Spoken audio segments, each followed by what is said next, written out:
आज हम लोग वर्क एनर्जी और पावर वाले चैप्टर का न्यूमेरिकल सॉल्व करेंगे। तो इस न्यूमेरिकल को सॉल्व करने के पहले कुछ इसमें जो बेसिक चीज़ें हैं, फार्मूला वगैरह जो है, तो उसको समझ लेते हैं ताकि क्वेश्चंस को सॉल्व करने में आसानी होगी। तो अगर इसमें वर्क की बात करें, कार्य की बात करें, तो ये क्या होता है इसको पहले समझ लेते हैं। अगर मान लिया जाए एक ब्लॉक है, कोई वस्तु है, मान लिया जाए इस पर एक बल लग रहा है F, और इसका मास कितना है, m दिया है, द्रव्यमान m है, और इसका विस्थापन जो है इस दिशा में कितना हो रहा है, s हो रहा है।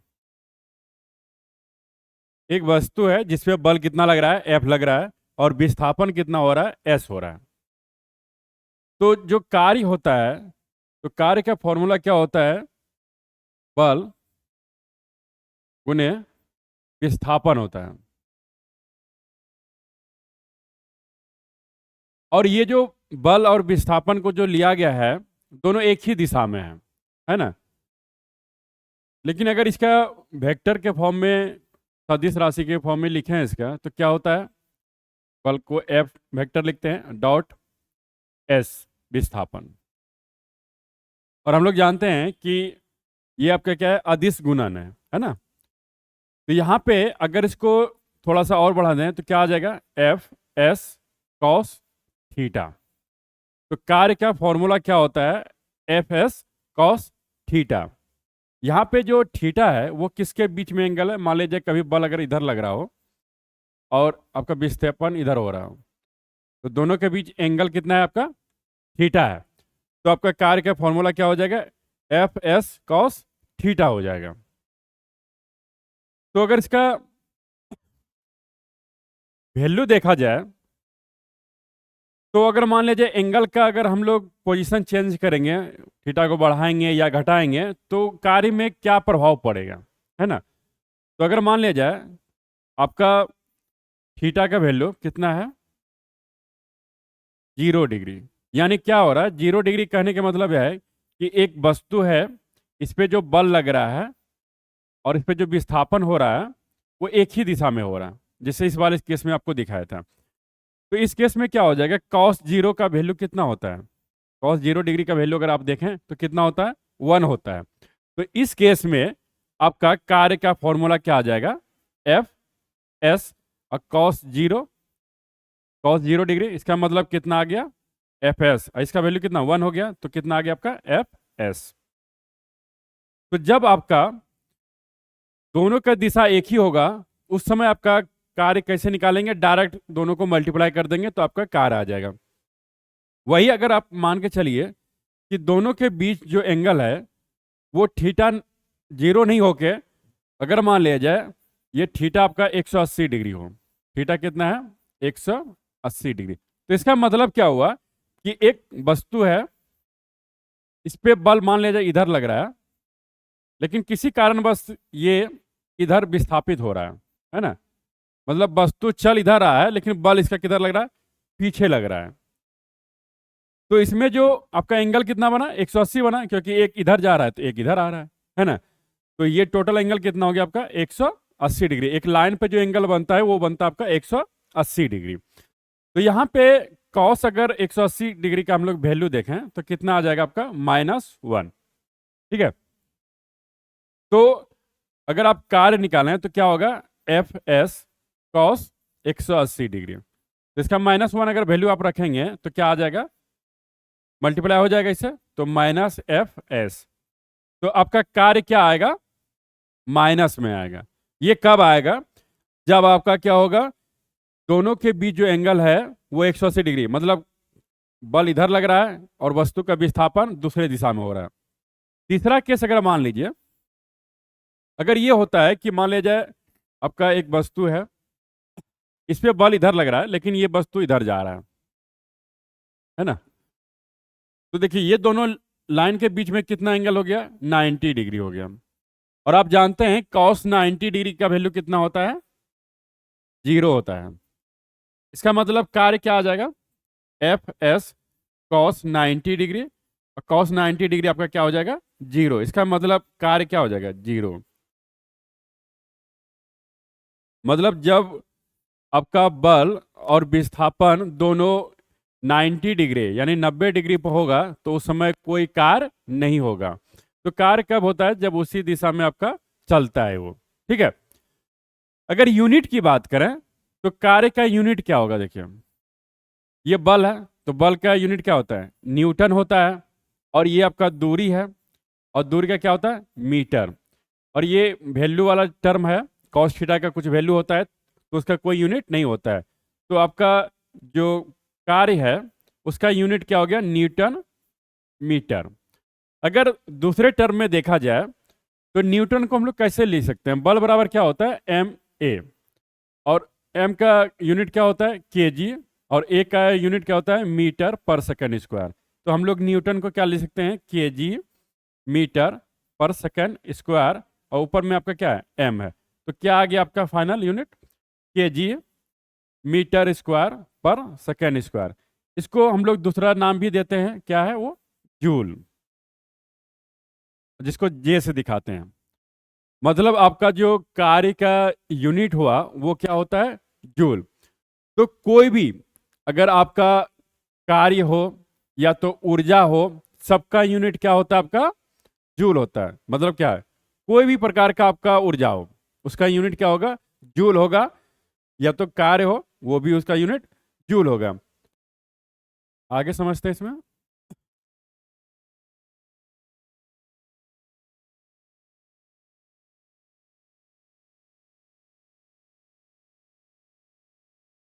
देखिए, अगर इसमें हम लोग बात करें कि ये आपका यूनिट कितना हो गया? जूल हो गया, है ना? तो ये किसका यूनिट हुआ? आपका कार्य का हुआ। और यही यूनिट किसका हो जाता है? आपका ऊर्जा का हो जाता है। ये यूनिट एसआई में है ना? ये यूनिट जूल जो है वो आपका किस में है? एसआई यूनिट है ये। अगर इसका सीजीएस यूनिट देखें तो सीजीएस में क्या होता है? सीजीएस में इसका यूनिट होता है अर्ग होता है ना? ये अर्ग होता है। और एक जूल बराबर होता है 10 के पावर 7 अर्ग।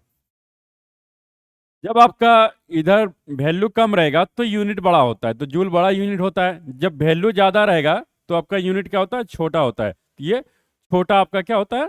यूनिट होता है। तो आपको कार्य समझ में आया कि कार्य कैसे निकालते हैं? बल गुने विस्थापन, लेकिन विस्थापन उसी दिशा में होना चाहिए, है ना? तो अगर इसमें कोई एंगल पे होगा तो उसका कार्य कैसे निकालेंगे? तो उसका सिंपल फॉर्मूला क्या हो जाएगा? एफ एस कॉस थीटा, ये वाला फॉर्मूला यूज करेंगे, है ना? बाकी आपको कंडीशन बताया। तो आगे का चीजें हम लोग देखते हैं इसमें।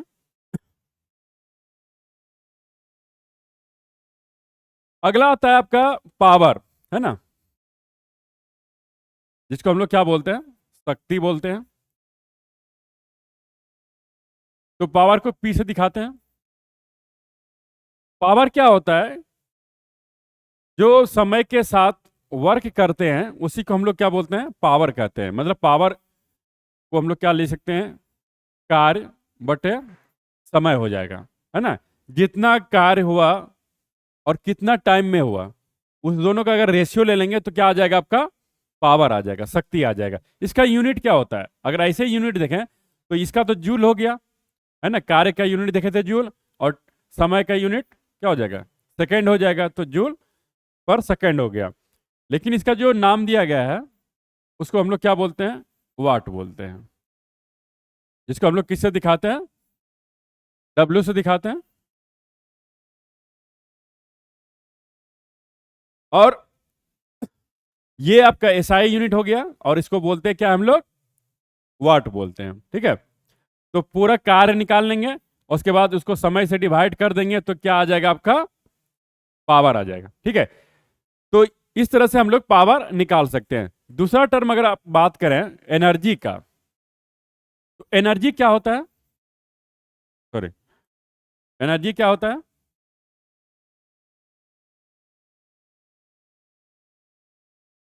जो कार्य करने की क्षमता होती है उसको हम लोग क्या बोलते हैं? एनर्जी बोलते हैं। इसको ई से दिखाते हैं। और एनर्जी आपका क्या होता है? बहुत प्रकार का होता है। जैसे गतिज ऊर्जा होता है, स्थितिज ऊर्जा होता है, रासायनिक ऊर्जा होता है, प्रकाशीय ऊर्जा होता है, उष्मीय ऊर्जा होता है, मतलब काफी प्रकार का ऊर्जा होता है। और ऊर्जा का जो यूनिट होता है वो आपका क्या होता है, जूल होता है ना।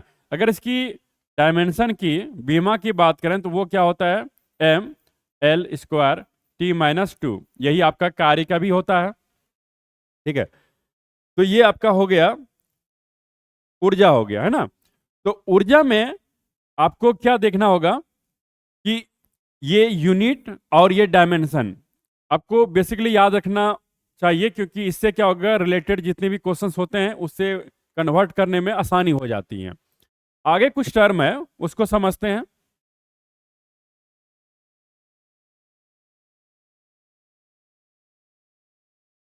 एक टर्म आता है आपका संवेग का। संवेग क्या होता है, संवेग जिसको हम लोग मोमेंटम बोलते हैं, और इसको हम लोग किससे दिखाते हैं, पी से। ये होता क्या है एक्चुअल में, अगर कोई वस्तु का मास, जिसको द्रव्यमान कहते हैं, m है, उसका वेग कितना है, v है, तो m और v का जो प्रोडक्ट होता है उसको हम लोग क्या बोलते हैं, संवेग। मतलब सिंपली एक वस्तु का द्रव्यमान ले लीजिए, उसका वेग से मल्टीप्लाई कर दीजिए, तो वो क्या आ जाएगा, संवेग। एक आता है संवेग संरक्षण का नियम, है ना। क्या आता है, संवेग संरक्षण का नियम। ये क्या होता है, जब किसी सिस्टम पर कोई बाहरी बल नहीं लग रहा हो तो उसका संवेग संरक्षित होता है। अगर इस पे कोई बाहरी बल नहीं लग रहा हो, एक्सटर्नल मतलब बाहरी हो गया, कोई बाहरी बल इस पे अगर नहीं लग रहा कोई सिस्टम पे, तो उसका संवेग क्या होता है, संरक्षित होता है। मतलब जो उसका शुरुआत में संवेग होता है वही उसका बाद में संवेग होता है। यहाँ पे आई का मतलब है इनिशियल, मतलब शुरुआत वाले, और पी एफ का मतलब है बाद वाली। अगर मान लीजिए एक उदाहरण के तौर पे लेते हैं, दो गेंद है, इसका मास m1 है, इसका मास m2 है, एक दूसरे से ये टकराने वाला है। मान लीजिए u1 इसका स्पीड है, इसका पहले u2 है। ये मान लीजिए टकराया थोड़ी देर के लिए, फिर क्या होता है, टकराने के बाद ये अलग हो जा रहा है। मान लीजिए इसका v1 हो गया और इसका v2 हो गया। तो इस पे देखिए कोई बाहरी बल नहीं लग रहा। अगर दोनों गेंद को ले लीजिए तो जो दोनों टकरा रहा है, तो ये बल जो होता है वो आपसी बल होता है। इसका मतलब है इसमें अगर कोई बाहरी बल नहीं लग रहा है तो इसका संवेग संरक्षित होगा।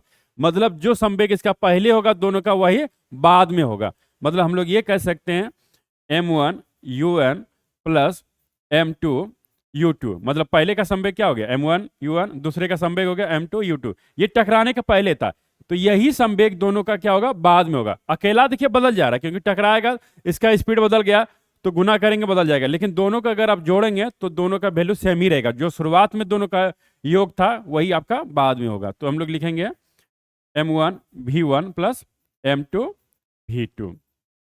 ये आपका क्या हो गया, संवेग संरक्षण का नियम हो गया, है ना। तो आप समझ गए कि संवेग संरक्षण और ये संवेग क्या होता है। अगर इसका यूनिट की बात करें देखिए तो क्या हो जाएगा, m का मतलब क्या हो गया, मास हो गया, तो इसका केजी होता है, और आप वेग का जानते हैं मीटर पर सेकेंड हो गया। तो इससे आप यूनिट जो आपका है वो किसका आ गया, संवेग का आ गया। आगे हम लोग देखते हैं। अब एक आता है ऊर्जा में गतिज ऊर्जा आता है ना, गतिज ऊर्जा।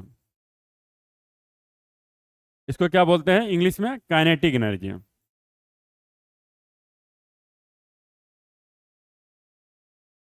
इसको शॉर्ट फॉर्म में हम लोग k.E लिख देते हैं।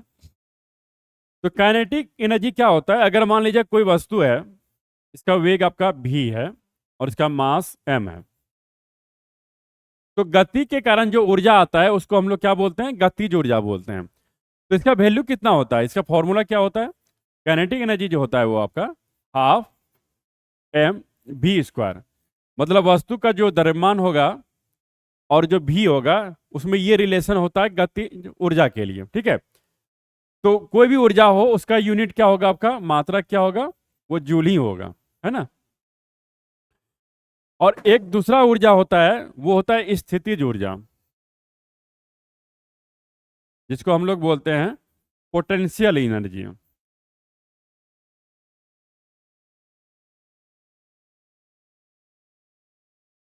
इसको हम लोग शॉर्ट फॉर्म में पी डॉट ई लिख देते हैं, या कहीं कहीं यू भी लिखा रहता है ना। तो पोटेंशियल एनर्जी क्या होता है? वो होता है स्थितिज ऊर्जा, मतलब स्थिति के कारण जो ऊर्जा उत्पन्न होता है। जैसे मान लीजिए ये आपका मार्कर है, इसको अगर आप छोड़ देंगे तो वो नीचे आ जा रहा है। तो कैसे आ गया? जब तक इसके पास ऊर्जा नहीं रहेगा तो कोई वस्तु कोई कार्य नहीं कर सकता है। इसका मतलब ये है कि इसके पास अभी ऊर्जा है। देखिए अभी मान लीजिए इसको, अब मान लीजिए कि इसके हाथ, जो ये हाथ दिख रहा है आपको, इस पर ऊर्जा इसका 0 है, लेकिन थोड़ा ऊपर करेंगे तो इससे दूरी बढ़ गया, तो यहाँ से छोड़ेंगे तो यहाँ पे आ जाएगा। इसका मतलब है इसमें ऊर्जा आ गया। तो ये जो स्थिति के कारण जो ऊर्जा उत्पन्न होती है, इसको क्या बोलते हैं? स्थितिज ऊर्जा बोलते हैं। और इसमें जो है अलग अलग टाइप, मतलब गुरुत्वाकर्षण बल के कारण जो स्थितिज ऊर्जा होता है, स्प्रिंग बल के कारण भी अलग होता है ना। तो अगर पहला इसमें बात करें, वो गुरुत्वाकर्षण बल के कारण, गुरुत्वाकर्षण बल के कारण स्थितिज ऊर्जा, है ना।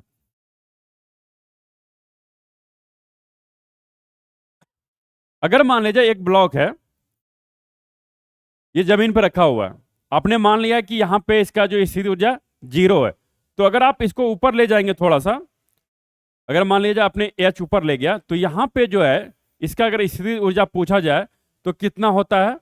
इसका जो स्थिति ऊर्जा होता है उसका फॉर्मूला होता है mgh। आपने ये लेवल माना, तो इस लेवल पे आपने 0 माना कि यहाँ पे इसका स्थिति ऊर्जा कितना है? 0 है। जैसे ही ये ऊपर जाएगा इसका फॉर्मूला क्या हो जाएगा? mgh, क्योंकि यहाँ पे h 0 हो जाएगा, इसीलिए वैल्यू 0 हो गया। ऊपर गया प्लस हो जाएगा, यही अगर नीचे आएगा तो स्थिति ऊर्जा क्या हो जाएगा? माइनस में हो जाएगा। तो यहाँ पे क्या हो जाएगा? Minus mgh। ये क्या हो गया? आपका स्थितिज ऊर्जा हो गया। किसके कारण होता है? ये गुरुत्वाकर्षण बल के कारण होता है। क्योंकि जो भी ब्लॉक को अगर हम नीचे से ऊपर उठाते हैं तो एक बल हमारा हमेशा काम करता है, वो पृथ्वी के सेंटर की तरफ खींचता है। उसको क्या बोलते हैं? गुरुत्वाकर्षण बल। और तो हम लोग क्या कर रहे हैं? इस ब्लॉक को नीचे से ऊपर ले आ रहे हैं। इसका मतलब है गुरुत्वाकर्षण बल के विरुद्ध हम लोग कार्य कर रहे हैं। तो गुरुत्वाकर्षण बल तो इधर लग ही रहा है, लेकिन हम लोग वस्तु को ऊपर उठा रहे हैं, तो क्या हो जाता है? ये उसके विरुद्ध हम लोग कार्य करते हैं, तो उसी कारण क्या होता है? इसमें ऊर्जा संचित हो जाता है। ठीक है। अगला है एक ऊर्जा और, वो होता है स्प्रिंग, है ना। स्प्रिंग स्थितिज ऊर्जा। ये किसके कारण आता है? मतलब अगर स्प्रिंग की बात करें, आप देखे होंगे एक स्प्रिंग है, मान लीजिए इसको थोड़ा हटा रहे हैं। देखिए अगर मान लीजिए आपके पास एक स्प्रिंग है ना। स्प्रिंग को अगर मान लीजिए इधर से दबाइएगा, इधर से अगर मान लीजिए इसको दबा रहे हैं, मान लीजिए एक्स दबाया आपने, इधर से भी एक्स दबाया, तो क्या होता है? स्प्रिंग पहले सिकुड़ता है ना। अगर दबाते हैं तो सिकुड़ेगा, लेकिन आपको महसूस होगा कि ये जो है आपके विपरीत में बल लगा रहा है। यही स्प्रिंग बल होता है। अगर आप उसको दबाएंगे तो बल किधर लगेगा? बाहर की तरफ, मतलब इधर विस्थापन हो रहा है तो बल उसके विपरीत लग रहा है। अगर मान लिया जाए आप स्प्रिंग को फैलाएंगे, ठीक है, स्प्रिंग को क्या करेंगे? फैलाएंगे।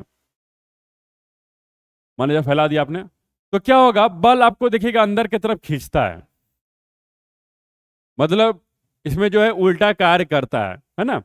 तो स्प्रिंग का जो बल का जो फॉर्मूला होता है वो क्या होता है? F बराबर माइनस के एक्स होता है। क्योंकि आप जितना ज्यादा उसकी लंबाई को फैलाएंगे उतना ही ज्यादा आपका क्या आएगा? बल आएगा, है ना। और के क्या होता है? ये स्प्रिंग कांस्टेंट होता है, स्प्रिंग नियतांक। क्योंकि आप जानते हैं कि अगर मान लीजिए कोई लोहे का स्प्रिंग होगा तो उसमें क्या होता है? बल ज्यादा लगता है। अगर मान लीजिए एक आपका एल्युमिनियम का है, उसमें क्या होता है? जैसे दबाएंगे वैसे रह जाएगा। इसका मतलब के का वैल्यू उसमें कम होगा, है ना। तो स्प्रिंग बल किस पे निर्भर करता है? विस्थापन पे भी निर्भर करता है, और जिस मटेरियल से बना है उस पर भी निर्भर करता है। तो क्या होता है कि जैसे आप दबाते हैं, इसका मतलब आप कार्य कर रहे हैं उस पर, है ना, कार्य कर रहे हैं। तो क्या होगा? वो जो कार्य कर रहे हैं वो गया कहाँ? आपका जो ऊर्जा उसमें आपने दिया वो गया कहाँ? तो वही क्या होता है? इसके स्थितिज ऊर्जा में जमा हो जाता है। तो जो स्प्रिंग का जो स्थितिज ऊर्जा होता है वो किस फॉर्म में जमा हो गया? स्थितिज के फॉर्म में जमा हो गया। तो इसका जो फॉर्मूला होता है वो होता है आपका u बराबर हाफ के एक्स स्क्वायर। बस आपको ये ध्यान में रखना है कि स्प्रिंग को जब भी दबाएंगे या तो फैलाएंगे उसके कारण जो ऊर्जा जो संचित होगा वो क्या होगा? हाफ के एक्स स्क्वायर। इसका भी यूनिट आपका क्या होगा? जूल ही होगा, क्योंकि जितना भी ऊर्जा है सारे का आपका यूनिट क्या होगा? जूल ही होगा। और डायमेंशन क्या होगा? M L square T minus two होगा। आगे समझते हैं। एक यूज होता है पावर में आपका, एक यूनिट जैसे कि मान लिया जाए जहां भी बिजली यूज हम लोग करते हैं तो उसमें आता है कि एक यूनिट आता है। आपके घर में बिजली जो आती है एक यूनिट का आपको दाम देना पड़ता है। जैसे मान लीजिए किसी का 10 रुपया है, 8 रुपया है, उसके हिसाब से देना पड़ता है। तो एक यूनिट का मतलब क्या होता है इसको समझते हैं। एक यूनिट का मतलब होता है 1 किलो वाट आवर।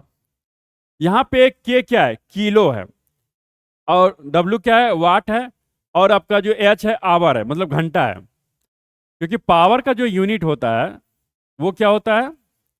आपका वाट होता है। तो हम लोग इसको ये कह सकते हैं कि 1 किलो वाट, मतलब किलो का मतलब कितना होता है? 1000 वाट पर आवर। अगर इसको ऐसे मल्टीप्लाई कर दें 1000 हो गया। अगर आवर को भी यहाँ पे लिख दें सेकेंड में तो कितना हो जाएगा? 60 गुने 60 हो जाएगा। तो कितना हो जाएगा? क्योंकि देखिए 1 घंटे बराबर कितना हुआ? 60 मिनट, और 1 मिनट बराबर 60 सेकेंड हुआ। तो मल्टीप्लाई कर दीजिए तो कितना आ जाएगा आपका? 1000 गुने 3600 वाट आ गया। तो अगर मल्टीप्लाई कीजिए तो कितना हो जाएगा? 3600, फिर कितना जीरो आ जाएगा? 3 जीरो आ जाएगा।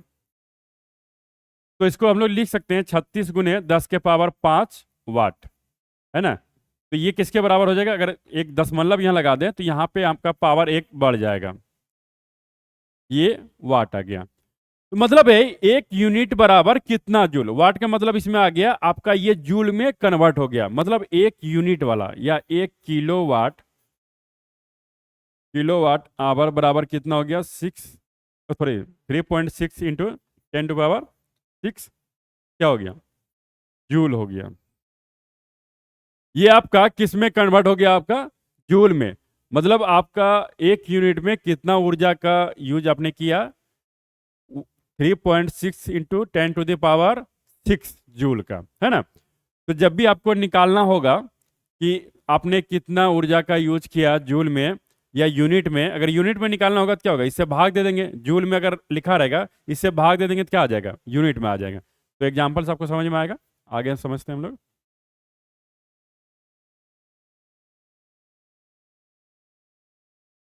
देखिए अब जो आपके कंपटीशन में क्वेश्चन आया है इसको सॉल्व करते हैं तो ज्यादा आइडिया होगा हम लोग को। देखिए क्या कह रहा है कि जब कोई वस्तु बल की दिशा में, बल के ही दिशा में चल रहा है, 1 मीटर चल रहा है, मतलब इसका विस्थापन कितना हो रहा है? 1 मीटर हो रहा है। दूरी पर 1 न्यूटन बल के द्वारा चलती है, मतलब बल इस पे कितना लग रहा है? 1 न्यूटन का बल लग रहा है। तो कार्य आपको बताना है। तो कार्य बराबर क्या होता है? उसी दिशा में चल रहा है तो डायरेक्ट आप जानते हैं एफ एस होता है, तो 1 × 1 हो गया। तो कितना हो जाएगा? 1 जूल हो जाएगा, क्योंकि यूनिट क्या होता है? जूल। तो आंसर क्या हो जाएगा? आपका ऑप्शन डी हो जाएगा, है ना। अगला देखते हैं। इसमें क्या बोला गया है कि 10 किलोग्राम वजन वाले सूटकेस, मतलब इसका जो द्रव्यमान दिया है वो 10 kg है, को उठाकर एक प्लेटफॉर्म पर खड़े यात्री द्वारा किया गया कार्य है। तो इसमें आपका है कि एक प्लेटफॉर्म पे खड़े यात्री द्वारा किया गया कार्य निकालना है। तो आपको कार्य निकालना है तो वर्क बराबर क्या होता है? बताइए। बल गुने विस्थापन होता है ना। तो आपको क्या क्या चाहिए? क्योंकि एक वस्तु को अगर आप उठा रहे हैं इसका मतलब आप उसमें कितना नीचे बल लगता है? mg लगता है। और m आपका क्या हो गया? 10 हो गया। और ये g का वैल्यू कितना होता है? 10। तो कितना हो गया? 100 हो गया। इसका मतलब है आप इसमें जो बल लगा रहे हैं, कितना बल लगा रहे हैं? 100 न्यूटन का बल लगा रहे हैं, है ना। अब इसको आपको कहां पे रखना है, लेकिन इसमें एक चीज छूट गया आपका। देखिए इसमें दिया क्या है कि 10 किलो वजन वाले सूटकेस को उठाकर एक प्लेटफॉर्म पर खड़े यात्री द्वारा किया गया कार्य। मतलब एक सूटकेस है, उसको उठाना है, तो कितना कार्य होगा इसमें? अगर आप देखें तो इसमें वैल्यू आना चाहिए, इसका दूरी आना चाहिए, तो दूरी तो इसमें दिया नहीं है। तो इसमें आपका जो कार्य हो जाएगा, देखिए बल कितना लगा, 100 न्यूटन का बल लगा, लेकिन इसका विस्थापन क्या हो रहा है? 0 हो रहा है। इसका मतलब टोटल कार्य कितना हो जाएगा आपका? 0 हो जाएगा। तो इसमें देखिए क्या कि उसको सूटकेस को उठाया जा रहा था, लेकिन उसका विस्थापन आपका क्या है? 0 है, लेकिन बल लग रहा है 100 न्यूटन का, लेकिन इसका विस्थापन क्या है? 0 है। इसलिए आंसर क्या हो जाएगा आपका? 0 जूल हो जाएगा।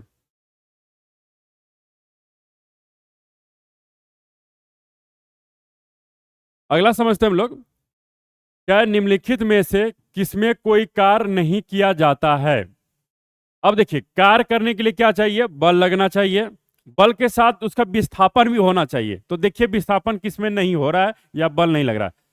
कपिल अपने कंधे पर 10 किलो भार लेकर खड़ा है। अब भार लेके खड़ा रहिए, कहीं नहीं चलिए। इसका मतलब क्या है? आप कार्य कितना कर रहे हैं? 0 कर रहे हैं। इसका मतलब ऑप्शन यही आपका करेक्ट हो जाएगा। दूसरा देखिए, क्योंकि ये तो चल रहा है ना, भार लेके चल रहा है, तो ये कार्य करेगा। देखिए ये एक कुल्ली बस में किसी कार तक वजन ले जाता है, मतलब भार लेके चल रहा है, तो इसमें भी कार्य होगा। अगर डी ऑप्शन की बात करें, अरुण मैदान में क्रिकेट खेलता है, तो खेल रहा है, तो एक जगह से दूसरे जगह जा रहा है, बल लगा रहा है, तो इसका मतलब है बल के साथ विस्थापन हो रहा है, तो कार्य हो रहा है। इसका मतलब ए ऑप्शन क्या होगा? करेक्ट होगा आपका। अगला देखते हैं हम लोग। देखिए इसमें क्या है, एक कुल्ली 100 मीटर की दूरी तक 500 न्यूटन का भार उठाता है, उसके द्वारा किया गया कार्य। देखिए आपका जो दूरी है, मतलब विस्थापन कितना हो गया आपका? 100 मीटर हो गया, और बल कितना हो गया आपका? वो 500 न्यूटन हो गया। तो बताइए कार्य बराबर फॉर्मूला क्या होता है?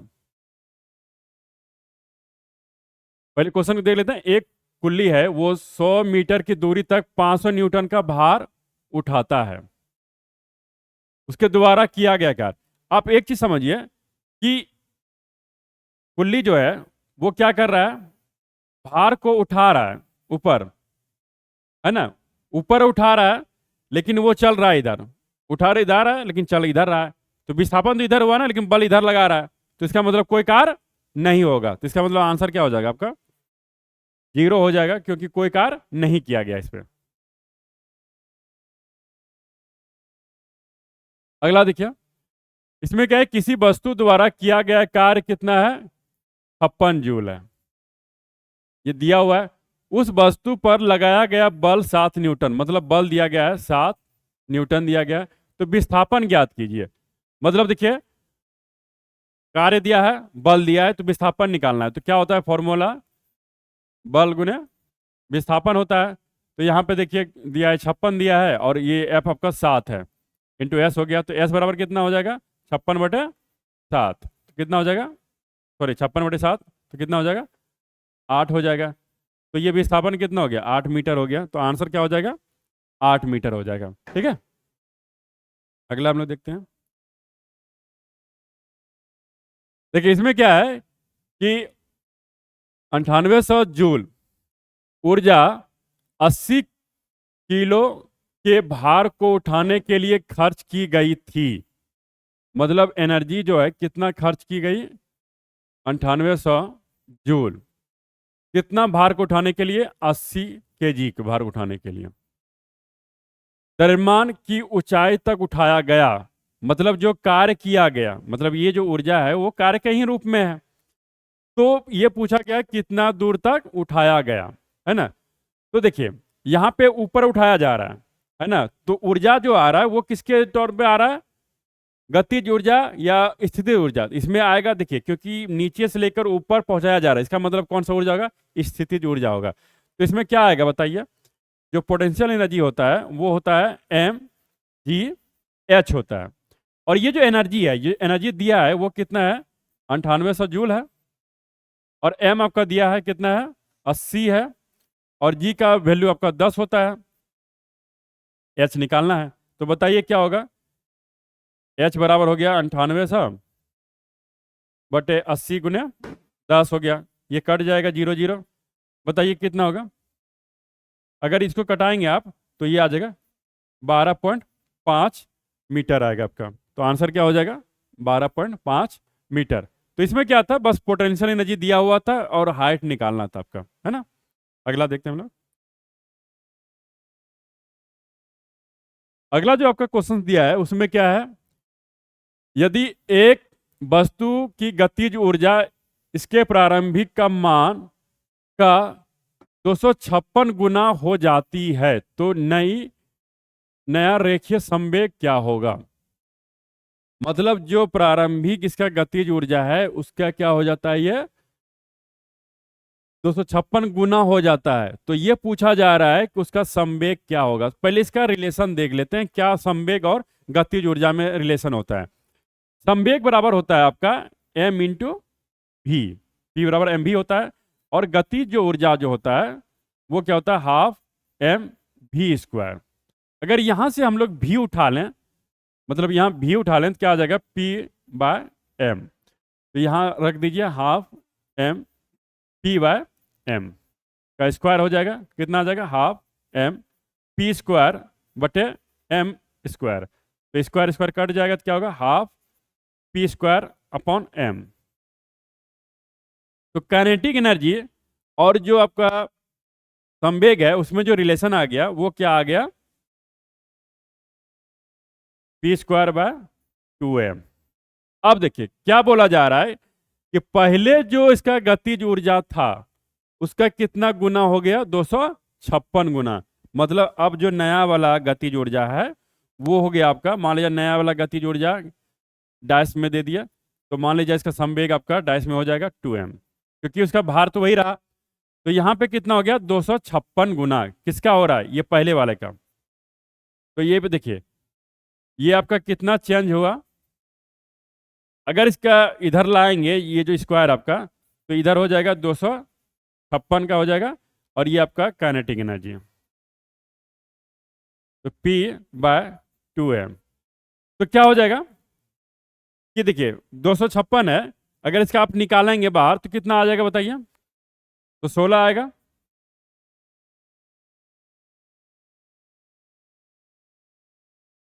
तो कितना गुना हो गया बताइए, तो 16 गुना हो गया ना। इसका मतलब आंसर क्या हो जाएगा आपका, 16 गुना आंसर हो जाएगा, है ना। बस इस रिलेशन को आपको निकालना था, जैसे ये बढ़ेगा उसके हिसाब से ये बढ़ जाएगा। तो 16 गुना हुआ तो वो भी आपका 16 गुना के हिसाब से बढ़ गया, है ना। ऑप्शन नंबर आपका बी हो जाएगा। अगला देखते हैं। देखिए एक द्रव्यमान m है के साथ चलती हुई वस्तु की गतिज ऊर्जा Eg है का मूल्य क्या होगा यदि उसकी गतिज ऊर्जा v से बढ़कर 2b हो जाए, 2 गुना हो जाती है। मतलब गतिज ऊर्जा दिया हुआ इस फॉर्मेट में दिया हुआ है कि गतिज ऊर्जा जो है पहले जो था, मतलब मान लीजिए गतिज ऊर्जा कितना है, हाफ एम भी स्क्वायर, ठीक है। यहाँ पे एक्चुअल में के होना चाहिए, अगर एक्चुअल में देखा जाए तो के होना चाहिए, तो यहाँ पे आप के लिख दीजिए, क्योंकि के फोर क्या होता है, काइनेटिक एनर्जी। काइनेटिक एनर्जी का मतलब गतिज ऊर्जा हो गया आपका। तो ई के बराबर कितना है, हाफ एम बी स्क्वायर। अब बोला जा रहा है कि ये डबल हो गया, जो स्पीड है उसका डबल हो गया। तो जैसे ही आप डबल करेंगे यहाँ पे 2v स्क्वायर, तो ये भी डबल हो गया। इसका मतलब देखिए कितना आ जाएगा, 4v स्क्वायर, तो 4 आगे आ जाएगा, तो 4 हाफ एम भी स्क्वायर। तो 4 ये जो पहले वाला ई के था, तो ये क्या आ गया, ई के। मतलब अब नया वाला जो ऊर्जा आया आपका वो कितना आ गया, 4 ई के, मतलब 4 गुना ऊर्जा उसका बढ़ गया गतिज ऊर्जा। तो क्या होगा बताइए, ऑप्शन नंबर बी आपका आंसर हो जाएगा। नेक्स्ट देखते हैं हम लोग। देखिए इसमें क्या दिया हुआ है कि 2 kg द्रव्यमान वाली एक वस्तु, मतलब मास कितना है, 2 kg है, कि ऊपर की ओर 20 मीटर प्रति सेकंड प्रारंभिक वेग से फेंकी जाती है। तो इसका जो प्रारंभिक वेग है 20 मीटर प्रति सेकंड, ये ऊपर फेंकी जा रही है ना। तो 2 सेकंड बाद उसकी गतिज ऊर्जा कितनी होगी, 2 सेकंड के बाद निकालना है। तो पहले तो आपको निकालना पड़ेगा कि 2 सेकंड पर जो है उसका कितना आएगा स्पीड, है ना। तो निकाल लीजिए। तो फॉर्मूला क्या होता है, v बराबर u प्लस AT होता है। और आपका u कितना दिया हुआ है, वो 20 है। और आप जानते हैं g का वैल्यू कितना होता है, 10 होता है यहाँ पे। और नीचे के डायरेक्शन में तो माइनस हो जाएगा, तो -10 और समय क्या है, 2 है। इसका मतलब क्या आ जाएगा आपका, 0 आ जाएगा। 20 - 20 कितना आ गया, 0, है ना। इसका मतलब फाइनल स्पीड 2 सेकंड के बाद कितना आएगा, 0 हो जाएगा। इसका मतलब गतिज ऊर्जा जो फाइनल वाला अंतिम वाला आएगा, यहाँ पे जैसे ही 0 रखेंगे तो आपका काइनेटिक एनर्जी क्या आ जाएगा, 0 हो जाएगा। इसका मतलब आंसर क्या आ जाएगा आपका, 0 आ जाएगा। बी नंबर ऑप्शन आपका हो जाएगा। बस निकालना था कि उस समय आपका स्पीड क्या होगा, फिर गतिज ऊर्जा निकल जाएगा आपका। अगला देखते हैं हम लोग। देखिए अगला क्वेश्चन उसी टाइप का है आपका, अगर आप समझे तो। इसमें क्या दिया हुआ है कि 0.05 kg, मतलब अगर द्रव्यमान देखें m बराबर कितना है, 0.5 kg का एक घन है, चिकनी सतह पर 2 मीटर प्रति सेकंड की गति से चल रहा है। मतलब इसका जो स्पीड दिया है कितना है, 2 मीटर पर सेकंड है। वह 1 किलोग्राम की एक स्थिर अन्य वस्तु से टकराता है। अब देखिए यहाँ पे क्या है, एक वस्तु इधर है जिसका मास था आपका, मान लीजिए इसको m1 मान लेते हैं, वो था आपका 0.5 kg। चल कितना से रहा था, 2 मीटर पर सेकंड से। अब ये दूसरे वस्तु से टकराता है जो कि यहाँ पे रखा हुआ है, उसका जो मास है वो 1 kg है, m2 मान लेते हैं 1 kg, है ना। यहाँ पे देखिए एक का मास कितना है, 0.5 है और इसका 1 kg है। इसका स्पीड दिया हुआ है।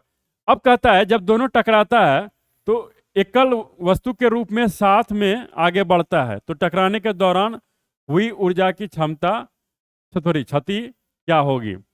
अब क्या होता है, ये टकराने के बाद वो एक साथ चलता है। तो मान लीजिए ये टकराया, उसके बाद दोनों एक साथ चलना शुरू कर दिया। तो पहले ये निकाल लेते हैं कि टकराने के बाद इसका स्पीड क्या होगा, तो क्षति आपको पता चल जाएगा। तो पहले दोनों का जो साथ में चल रहा है उसका स्पीड क्या होगा। तो हम लोग संवेग संरक्षण के नियम पढ़े थे कि अगर दो वस्तु टकरा रहा है तो बाहरी कोई बल नहीं लग रहा है, इसका मतलब जो पहले संवेग होगा वही बाद में होगा। तो निकाल लीजिए तो क्या आएगा बताइए, m1 u1 plus m2 u2 बराबर क्या हो जाएगा, m1 प्लस m2 इंटू भी। यहाँ पे देखिए दोनों का एक ही स्पीड हो जाएगा क्योंकि दोनों जो है साथ में चल रहा है, तो एक ही बन गया। तो दोनों का भार कितना होगा, m1 प्लस m2, मान लीजिए स्पीड कितना हो जाएगा v। तो यहाँ पे वैल्यू रखिए कितना है, 0.5, u का वैल्यू कितना है आपका 2, m1 का वैल्यू कितना है 1, सॉरी m2 का वैल्यू 1 है। और इसका चाल क्या था, रुका हुआ था, इसका मतलब इसका चाल कितना है, 0 है।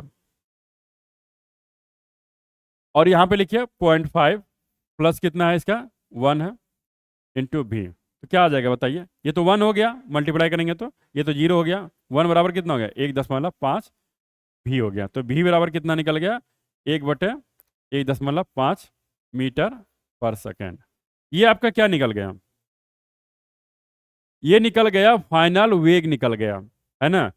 अब पूछा जा रहा है कि इसके टकराने के दौरान हुई ऊर्जा की क्षति। अब कितना ऊर्जा की क्षति, पहले का ऊर्जा देख लीजिए, बाद में ऊर्जा का देख लीजिए। पहले इसमें तो कोई ऊर्जा नहीं था क्योंकि ये रुका हुआ था, इसमें कितना ऊर्जा होगा, ½ mv²। और इसमें देख लीजिए दोनों का ऊर्जा कितना है, तो क्षति कितना हुआ।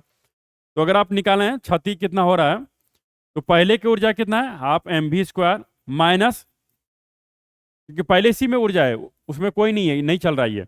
दूसरे में क्या हो जाएगा, ½ m1 प्लस m2 v², क्योंकि दोनों साथ में चल रहा है। तो क्या हो जाएगा बताइए, ½ इसका मास 0.5 हो गया और भी आपका 2 का स्क्वायर हो गया माइनस ½ अब 1 प्लस 0.5 इंटू क्या हो जाएगा, निकला 1/1.5 है ना। अब इसको थोड़ा सिंप्लीफाई कीजिए तो क्या आएगा बताइए। ये देखिए 2 दूनी 4 हो गया, 2 से कटेगा 2 बचेगा, गुना करेंगे 1 आ जाएगा, है ना। अब इसको देखिए, इसको ऐड करेंगे, इसका स्क्वायर हो जाएगा ये। अगर इसको ऐड करेंगे तो 1.5 आएगा, और 1.5 आएगा तो एक 1.5 कट जाएगा, तो क्या बचेगा, 1/2 गुने कितना हो जाएगा, 1.5। तो कितना आ जाएगा, 1 - 1/3, तो कितना आ जाएगा आपका बताइए, एलसीएम लेंगे तो 2/3 आएगा। तो अगर आप निकालेंगे तो ये कितना आएगा, 0.6 आ जाएगा। 6 मतलब देखिए 6 वाला टर्म आएगा आपका, मतलब ये आ जाएगा आंसर, है ना, क्योंकि दूसरा कोई ऑप्शन नहीं है। तो पहले क्या करना है, आपको निकाल लेना है कि टकराने के साथ में क्या उसका वेग होगा, है ना। अगला सॉल्व करते हैं हम लोग। देखिए इसमें क्या है, एक 20 केजी के हथौड़ा द्वारा प्राप्त विभव की गणना करें जब इसके, यहाँ पे एक्चुअली में ऊर्जा होगा, सॉरी विभव ऊर्जा है यहाँ पे, है ना। विभव ऊर्जा की गणना कीजिए जब इसे 10 मीटर की ऊंचाई तक बढ़ाया जाता है। मतलब क्या है, एक हथौड़ा है उसको ऊपर ले जाया जा रहा है ना। ऊपर उठाएंगे तो क्या आएगा, पोटेंशियल एनर्जी आएगा, मतलब स्थितिज ऊर्जा आएगा। तो स्थितिज ऊर्जा निकालने का फॉर्मूला क्या होता है बताइए, mgh। m कितना है आपका, 20 केजी है, 20 केजी दिया हुआ है, 20 हो जाएगा। g का वैल्यू देखिए 10 दिया हुआ है। h का वैल्यू कितना उठाया जा रहा है आपका, 10 मीटर उठाया जा रहा है। सब एसआई यूनिट में है तो रख दिए डायरेक्ट। तो कितना हो गया, 2000 जूल हो गया। क्योंकि ऊर्जा है तो इसका यूनिट क्या होगा, जूल होगा। तो इतना जूल आंसर हो जाएगा इसका, ठीक है। अगला देखते हैं, अगला क्या है इसमें। तो अगला क्या है, एक 20 केजी द्रव्यमान की एक वस्तु, मतलब इसके मास दिया है 20 केजी, 5 मीटर पर सेकंड की गति के साथ चलती है। तो उसकी गतिज ऊर्जा क्या होगा, मतलब भी दिया है इसका 5 मीटर पर सेकंड, इसका गतिज ऊर्जा पूछा गया। तो ये तो बहुत ही आसान है, क्या होगा बताइए, गतिज ऊर्जा क्या होता है आपका, हाफ mv²। तो रख दीजिए वैल्यू, हाफ इंटू 20 हो गया, गुने 5 का स्क्वायर हो जाएगा। तो कितना हो गया, 10 हो गया, ये आपका 25 हो गया। तो कितना हो जाएगा, 250 जूल। तो आंसर क्या आ जाएगा आपका, 250 जूल हो जाएगा। अगर इसमें आप ध्यान से देखें तो आप यूनिट से भी इसका आंसर दे सकते हैं, क्योंकि देखिए ऊर्जा है तो ऊर्जा का यूनिट क्या होता है, जूल होता है। क्योंकि सारा ऑप्शन तो सेम ही है, बस इसमें यूनिट आपको देखना था, आंसर आपका डायरेक्ट निकल जाता, सॉल्व करने की जरूरत भी नहीं था इसमें, है ना। तो अगला देखते हैं इसमें क्या है कि 800 केजी, मतलब मास जो है कितना है, 800 केजी। 800 केजी का एक कार है आपका, ठीक है, और वो कितना स्पीड से चल रहा है, मतलब देखिए कार द्वारा 5 मीटर पर सेकंड से 10 मीटर पर सेकंड वेग बढ़ाने में किया गया कार्य। मतलब उस कार का स्पीड पहले 5 मीटर पर सेकंड था और स्पीड बढ़ के कितना हो गया, 10 मीटर पर सेकंड। तो उसके दौरान कार्य कितना किया गया। तो देखिए जो ऊर्जा में परिवर्तन होगा, मान लीजिए जब पहले कम ऊर्जा था अब क्या होगा, ज्यादा ऊर्जा, तो वो सारा क्या हो गया, कार्य किया गया इंजन के द्वारा। तो कार्य क्या हो जाएगा, जो उसका ऊर्जा में परिवर्तन हुआ, तो पहले कितना ऊर्जा था, मान लीजिए हाफ mv² पहले ऊर्जा था, बाद में कितना हो गया, हाफ mv², मतलब ये v1 मान लीजिए, v2 मान लीजिए। तो परिवर्तन क्या हुआ कि अंतिम में बढ़ गया और शुरुआत में क्या था, कम था। तो वो कहाँ से आया, वो तो कार्य किया गया, वही से ऊर्जा आया। तो इसमें रखिए वैल्यू, तो अंतिम वाला कितना आ जाएगा बताइए, ये मास तो आपका 800 है, अब भी आपका आ गया 10 है, 10 का स्क्वायर हो गया, माइनस हाफ, ये 800 हो गया, और ये भी आपका जो है 5 का स्क्वायर हो गया। तो इसमें देखिए 400 हो जाएगा, ये भी आपका 400 हो जाएगा। तो अगर आप इसको सिंप्लीफाई करेंगे तो देखिए 400 आप कॉमन ले सकते हैं इसमें, तो क्या आ जाएगा, 100 माइनस 25, तो कितना आ जाएगा, ये 400 गुने 75 आ जाएगा, और 75 चौके कितना हो जाएगा आपका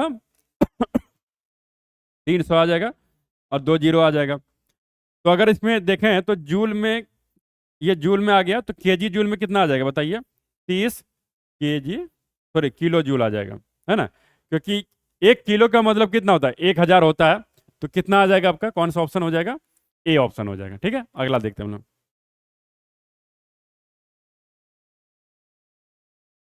देखिए अगला क्या है कि एक 10 केजी का वस्तु 5 मीटर पर सेकंड की गति से गतिमान है, तो वस्तु का गतिज ऊर्जा क्या होगा। बड़ी सिंपल है, क्या होगा बताइए। तो इसमें मास दिया है 10 केजी और इसका स्पीड दिया है कितना है, 5 मीटर पर सेकंड। तो इसका गतिज ऊर्जा क्या होता है, फॉर्मूला आप जानते हैं, हाफ एम भी स्क्वायर, तो रख दीजिए कितना 10, और ये 5 का स्क्वायर हो जाएगा, तो 5 बार में कटेगा, ये कितना हो जाएगा 25, 125 हो गया, ये आपका जूल हो जाएगा। कौन सा आ जाएगा आंसर? ए आ जाएगा आपका, है ना। अगला देखते हैं हम लोग। अगला जो है बस उसी टाइप का है। तो इसमें क्या बोल रहा है कि एक 70 केजी के भार को उठाने के लिए 9800 जूल की ऊर्जा का उपयोग किया गया है, तो भार को कितने ऊंचाई तक उठाया गया है। ये क्वेश्चन हम लोग पहले भी सॉल्व किए हैं, लेकिन दूसरे एग्जाम में थोड़ा सा देखिए ये वाला वैल्यू पहले इधर था, अब इधर करके इसको पूछा गया है, बाकी कोई अंतर नहीं, फिर भी बना लेते हैं। तो देखिए ऊर्जा कितना दिया है, मतलब पोटेंशियल एनर्जी जो है आपका, क्योंकि स्थिति ऊर्जा में परिवर्तन हो रहा है, वो दिया है आपका 9800 जूल, है ना। और आपका जो है मास है वो कितना है, 70 केजी है। तो बताइए कैसे सॉल्व करेंगे इसको। P बराबर होता है mgh, तो यहाँ पे आपका 9800 है, और m का वैल्यू कितना है 70 है, तो g का वैल्यू कितना आएगा बताइए, 10 आ जाएगा, क्योंकि मालूम होता है ना 10 का g का वैल्यू कितना होता है 10 होता है, तो h कितना आएगा बताइए। h बराबर हो जाएगा 9800 बटे 700, 0 0 कट जाएगा, तो 64 क्या हो जाएगा 98 हो जाएगा, तो h बराबर कितना हो गया 14 मीटर। इस तरह से हम लोग इसको सॉल्व कर सकते हैं। तो आंसर कितना आ गया आपका 14 मीटर, तो आंसर हो गया आपका ऑप्शन ए, क्योंकि ऊपर उठाया गया तो प्लस में होगा ही। अगला क्वेश्चन देखिए, एक व्यक्ति 20 केजी के सामान को जमीन से 21 ऊपर उठाकर अपने सिर पर रखता है, तो उसके द्वारा किया गया क्या। मतलब ये नीचे से ऊपर उठाया जा रहा, तो कार्य क्या होगा बताइए। ये आपका 2 दिया हुआ है, एक्चुअल में ये मिस प्रिंट हो गया थोड़ा सा, है ना। तो कितना है है ये 2 है। तो अगर आप इसको सॉल्व करेंगे तो क्या होगा, जो कार्य किया जाता है वो बल इंटू क्या होता है विस्थापन होता है,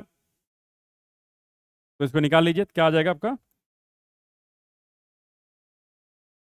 W बराबर क्या होता है बल इंटू विस्थापन होता है। तो बल क्या होता है, जैसे नीचे से ऊपर किसी वस्तु को उठाएंगे तो गुरुत्वाकर्षण बल mg नीचे लगता है, तो बल कितना हो गया mg हो गया, और ये विस्थापन कितना हो रहा है h हो रहा है। देखा जाए तो ये पोटेंशियल एनर्जी जो है उसके बराबर ही है ये, तो कितना हो जाएगा बताइए 20 हो गया, ये 10 हो गया, और ये आपका 2 को आपको कन्वर्ट करना पड़ेगा मीटर में, तो 1 बराबर कितना मीटर हो गया 10 के पावर -3 हो जाएगा, तो कितना हो गया बताइए 400 हो गया, 10 के पावर -3, 3 जीरो से भाग देंगे तो कितना आएगा 0.4 जूल। तो आंसर आपका क्या आ जाएगा, आंसर तो इसमें कोई है ही नहीं। देखिए अगर इसको मान के चलेंगे तो आंसर आपका आना चाहिए 0.4 जूल, ठीक है। वैसे इसमें कोई आंसर नहीं आ रहा, हो सकता है इसमें ऑप्शंस में कोई मिसप्रिंट हो गया हो, ठीक है। ऑप्शन की आंसर कितना होगा 0.4 जूल, ठीक है।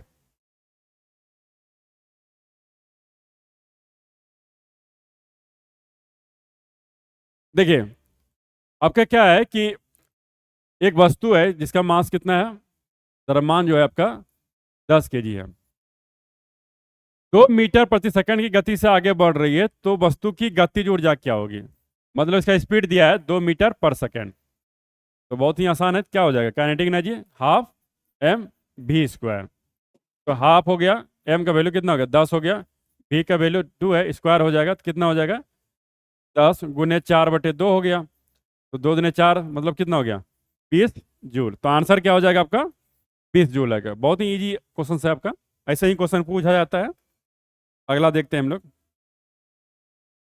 देखिए इसमें क्या है, एक 30 केजी द्रव्यमान की एक वस्तु है, मतलब मास जो उसका दिया है वो 30 केजी है, 10 मीटर प्रति सेकंड के एक समान वेग से हस्तांतरित किया जा रहा है, तो वस्तु का गतिशीलता शील ऊर्जा क्या होगा, मतलब उसका गतिज ऊर्जा क्या होगा।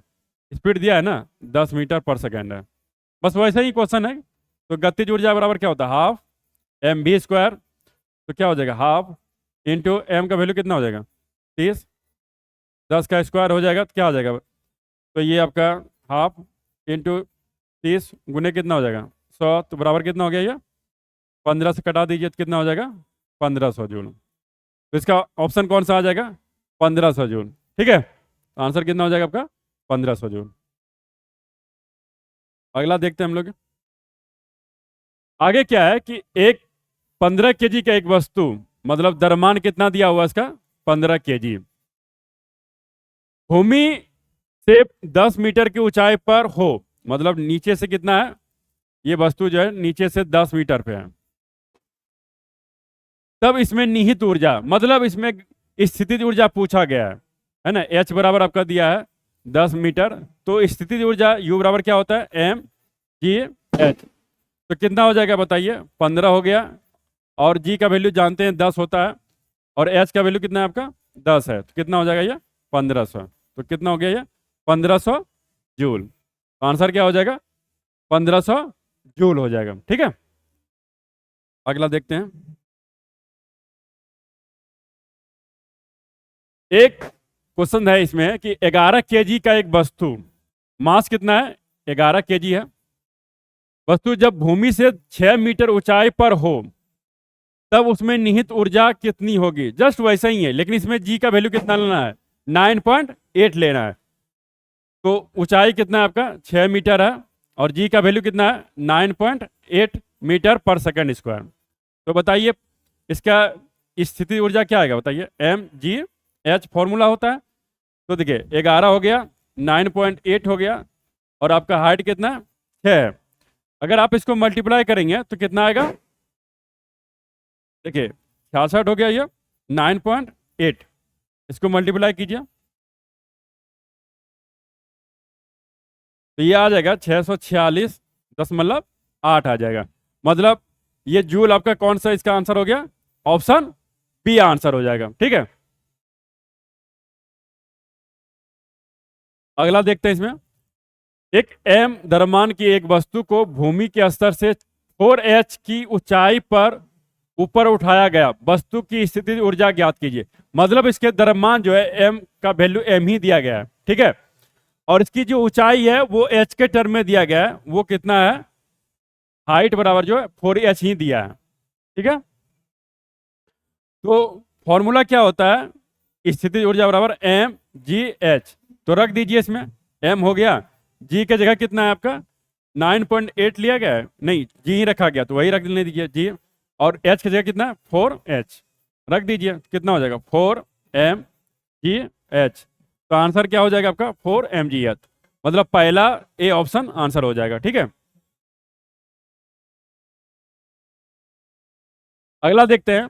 इसमें क्या है कि एक वस्तु को, वस्तु में क्या है तो द्रव्यमान कितना है 20 केजी है, तो m बराबर कितना हो जाएगा 20 केजी, और गुरुत्वाकर्षण बल कितना लग रहा है इसमें 10 न्यूटन है लग रहा है, मतलब बल जो लग रहा है वो 10 न्यूटन लग रहा है। गुरुत्वाकर्षण के साथ इतना जूल की स्थिति ऊर्जा होती है, मतलब उसमें जो पोटेंशियल एनर्जी है वो कितना है 400 जूल है। तो वस्तु की ऊंचाई क्या होगी, तो हम लोग जानते हैं कि वस्तु की ऊंचाई निकालने का फॉर्मूला क्या होता है, U बराबर एम जी एच होता है। तो पोटेंशियल एनर्जी कितना है 400 है, एम का वैल्यू कितना है 20 है, और यहाँ पे यहाँ जी का मान कितना दिया है 10, और ये जो एच निकालना ही है, तो एच बराबर आ जाएगा आपका 400/20 200, कितना आ गया ये 2 मीटर आ जाएगा। तो आंसर क्या हो जाएगा 2 मीटर। एक्चुअल में ये यहाँ पे जो है जी का वैल्यू दिया है ना, गुरुत्वाकर्षण जो है त्वरण होता है उसका वैल्यू दिया हुआ है। ठीक है,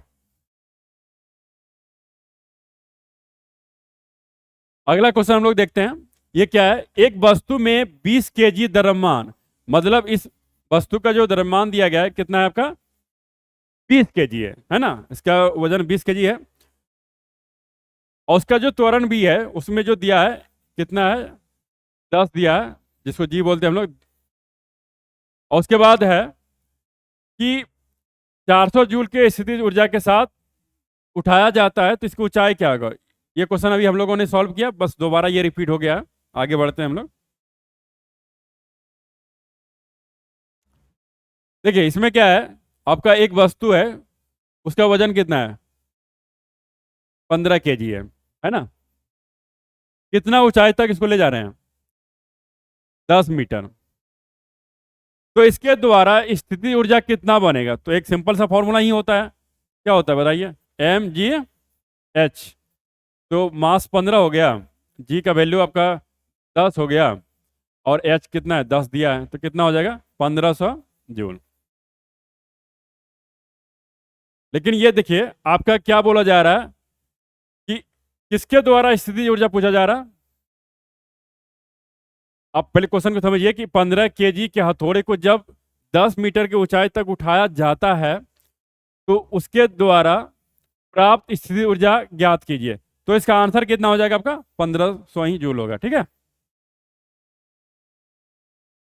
आगे देखते हैं। इसमें क्या है कि एक कोई वस्तु है जिसका द्रव्यमान कितना है, 12 kg है ना। नियत ऊंचाई पर स्थित स्थित है वो, वस्तु की स्थिति ऊर्जा कितना है, 600 जूल है। मतलब पोटेंशियल एनर्जी जो दिया है वो कितना है, 600 जूल दिया है ना। स्थिति ऊर्जा 600 जूल है। वस्तु की भूमि से ऊंचाई कितनी होगी, मतलब यह है कि इसमें आपको एच निकालना है। तो क्या हो जाता है, पोटेंशियल एनर्जी बराबर mgh। तो इसका फॉर्मूला यहाँ पे क्या हो गया, 600 वैल्यू दिया है इसका, और m का वैल्यू कितना है, 12 दिया है, और g का वैल्यू 10 होता है। तो h बराबर क्या हो जाएगा, 600 बटे 120। तो क्या हो जाएगा, 12 पंचे 60 हो गया, तो कितना आ जाएगा, 5 मीटर। तो आंसर क्या हो जाएगा आपका, 5 मीटर। वैसे भी देखिए इसमें यूनिट से हिसाब से चलें, चाहे तो ये हो सकता है या ये हो सकता है, लेकिन देखिए ये भूमि तल से ऊपर उठाया गया है, तो इसलिए आंसर क्या होगा, प्लस होगा, क्योंकि ऊपर वाला प्लस होता है, नीचे वाला आपका माइनस होता है। तो ऑप्शन आपका सी हो जाता है बिना कैलकुलेशन किए। अगला देखते हैं हम लोग। इसमें क्या है, 8 kg भार के लोहे के गेंद, मतलब इसमें मास जो दिया है 8 kg है। 3 kg भार वाले एक एल्युमिनियम की गेंद, ये आपका लोहा हो गया, तो यहाँ पे आयरन लिख देते हैं, आई लिख देते हैं, और ये जो एल्युमिनियम है ए लिख देते हैं। वो क्या है आपका, 3 kg है, गेंद है। ये ऊंचाई कितने पे है, 20 मीटर पे, मतलब हाइट कितना है, 20 मीटर ऊंचाई पे, मतलब गिराई जाती है। और भूमि से 10 मीटर की ऊंचाई पर उनमें निम्नलिखित में कौन सा राशि समान होगी। मतलब ये देखिए पूछा गया आपको कि एक ही हाइट से दोनों गिराया गया है, क्या क्या, एक लोहे का बॉल है और दूसरा जो है अल्युमिनियम का है, दोनों का वजन अलग अलग है। ये पूछा जा रहा है कि 10 मीटर की हाइट जैसे नीचे आएगा तो उस समय जो है कौन सा चीज इसमें जो है समान होगा। और आप जानते हैं किसी भी चीज को जब नीचे छोड़ा जाता है तो उसका त्वरण समान होता है, और उसका वैल्यू कितना होता है, 9.8 एग्जैक्ट होता है, जिसको हम लोग 10 ले लेते हैं। तो इसमें क्या होता है, त्वरण जो होता है, जो ए का मान जिसको हम लोग जी बोलते हैं, -10 मीटर पर सेकंड स्क्वायर या 9.8 मीटर पर सेकंड स्क्वायर, ये हमेशा क्या होता है, फिक्स होता है। तो इसमें क्या हो जाएगा, त्वरण है ना, त्वरण आपका क्या होता है, एक समान होता है। ठीक है, आगे देखते हैं। एक गेंद को 10 मीटर की ऊंचाई से गिराया जाता है, मतलब 10 मीटर की ऊंचाई से एक गेंद को गिराया गया, यह जमीन पर टकराती है और 2.5 मीटर की ऊंचाई तक वापस उछल जाती है। मतलब देखिए 10 मीटर से गिराया गया, लेकिन ये जा कितना रहा है, 2.5 ही जा रहा है ना, 2.5 जा रहा है। तो टकराने के दौरान गतिज ऊर्जा में कितना प्रतिशत की हानि हुई, ये पूछा जा रहा है। देखिए ये यहां से टकराया, टकराने से यहाँ पे आया, फिर देखिए ये पूरी हाइट वापस नहीं जाता है, मतलब थोड़ा ही हाइट ऊपर जाता है। इससे हम लोग ये कह सकते हैं कि इसका ऊर्जा का नुकसान हो गया। तो कितना नुकसान हुआ वो आपको निकालना होगा। देखिए पहले अगर ये 10 मीटर की हाइट से गिरेगा तो यहां तक जैसे ये आएगा तो इसका वेग में कितना प्रतिशत का चेंज हुआ। जैसे यहाँ पे अगर मान लीजिए आपका 100 हुआ तो यहाँ पे आपका कितना हुआ बताइए, 10 में कितना हाइट गया, 2.5 गया। तो 10 में कितना आप माइनस करेंगे, 2.5, तो कितना आएगा, 7.5। तो कितना उसमें अभी वेग आ गया इसका, 7.5। मतलब ये है कि अभी भी इसका, सॉरी वेग कहते हैं, ये हाइट में जो परिवर्तन हो रहा है 7.5 का परिवर्तन हो रहा है। तो आप परिवर्तन निकालेंगे कैसे, गतिज ऊर्जा कैसे निकालते हैं, देखिए क्या पूछा जा रहा है कि हानि कैसे हुआ।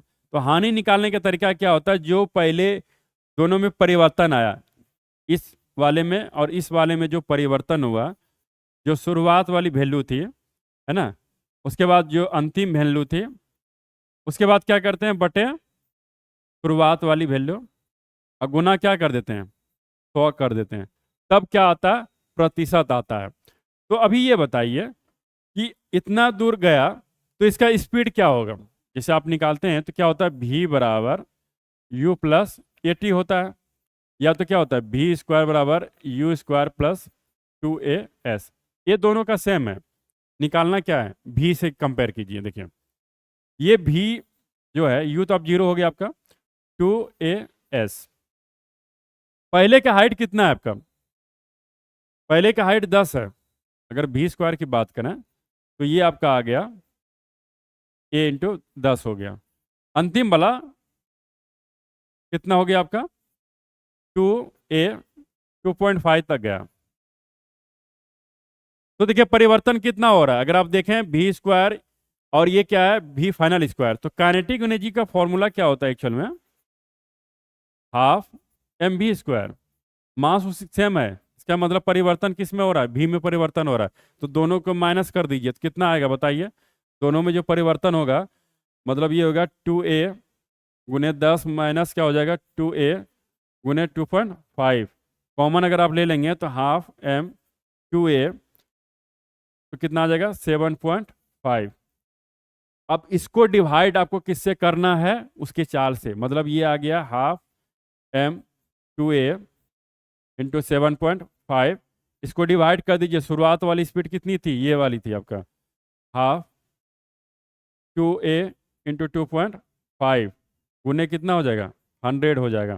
तो आप देखिए क्या कटेगा, दो दो कट गया, ये भी कट जाएगा, आपका m भी होगा इसमें, m आ जाएगा, ये भी कट जाएगा। अब इससे कटाएंगे तो कितना कटेगा बताइए, 15 कितना हो गया, सॉरी 25 या 75 हो गया। तो लगभग आपका कितना चेंज हुआ, जो इनिशियल और फाइनल के अंदर था। अगर इसमें 1 मिनट लग रहा है कहीं मिस हो रहा है आपका,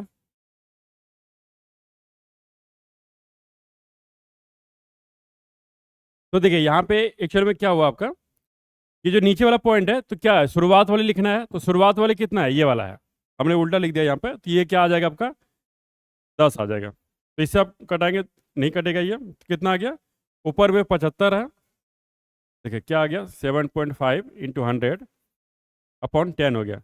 इससे कटाएंगे तो कितना आ गया ये, 75%। तो आंसर क्या आ जाएगा आपका, 75% हो जाएगा। ठीक है, तो पहले आपको क्या निकालना है कि उसका जो वेग है परिवर्तन कितना हुआ, उसके बाद दोनों का गतिज ऊर्जा निकाल के उसका माइनस करके उसको किससे रेशियो निकालना है, ओरिजिनल वाले से, इससे हानि निकल जाएगा आपका। ठीक है, अगला वाले सॉल्व करते हैं हम लोग। देखिए इसमें क्या है, मोहन का वजन 40 किलो है, मतलब उसका जो द्रव्यमान है वो कितना है, 40 किलो है। वह 10 सेकंड में 50 सीढ़ियाँ चढ़ जाता है। मतलब समय कितना लगता है, 10 सेकंड 50 सीढ़ियाँ चढ़ जाता है। यदि प्रत्येक सीढ़ी की ऊंचाई 15 सेंटीमीटर, मतलब इस तरह से सीढ़ी बना हुआ है, और ये कितना सीढ़ी चढ़ रहा है, ये 50 सीढ़ियाँ चल रहा है, और एक सीढ़ी की ऊंचाई कितना है, 15 सेंटीमीटर है। तो अगर ये टोटल ऊंचाई की बात करें यहाँ से, तो कितना ऊंचाई हो जाएगा, तो 15 गुने कितना हो जाएगा, 50 हो जाएगा। तो 15 कितना हो गया, 75 हो गया। लेकिन ये सेंटीमीटर में, तो मीटर बदलने के लिए क्या करेंगे, 100 से भाग देंगे तो कितना आ जाएगा, 7.5 मीटर। तो इसमें ये पूछा गया है कि इसकी शक्ति क्या है, मोहन की शक्ति क्या है। तो उसके लिए पहले आपको क्या निकालना पड़ेगा, ऊर्जा निकालना पड़ेगा। तो ऊर्जा क्या हो जाएगा बताइए, जो कार्य किया वो कितना हो जाएगा, mgh। तो m आपका कितना है 40 है, जी कितना हो जाएगा 10 हो जाएगा, और एच कितना निकला 7.5। और जो शक्ति होता है वो क्या होता है, कार्य बटे समय होता है। तो कितना हो गया ये देखिए, 10 से मल्टीप्लाई करेंगे तो 75 हो जाएगा, और इससे मल्टीप्लाई करेंगे तो 300, और 1 0 3000 हो गया। और समय कितना आ गया आपका 10 सेकेंड है। तो कितना आ गया ये 300 वाट, है ना। तो जो शक्ति का यूज हुआ, मोहन ने जो यूज किया वो कितना किया, 300 वाट का यूज किया। ठीक है, अगला सॉल्व करते हैं हम लोग।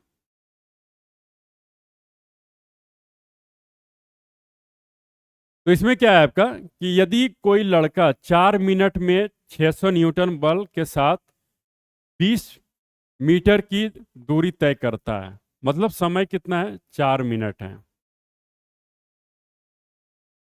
और आपका बल कितना यूज कर रहा है वो 600 न्यूटन,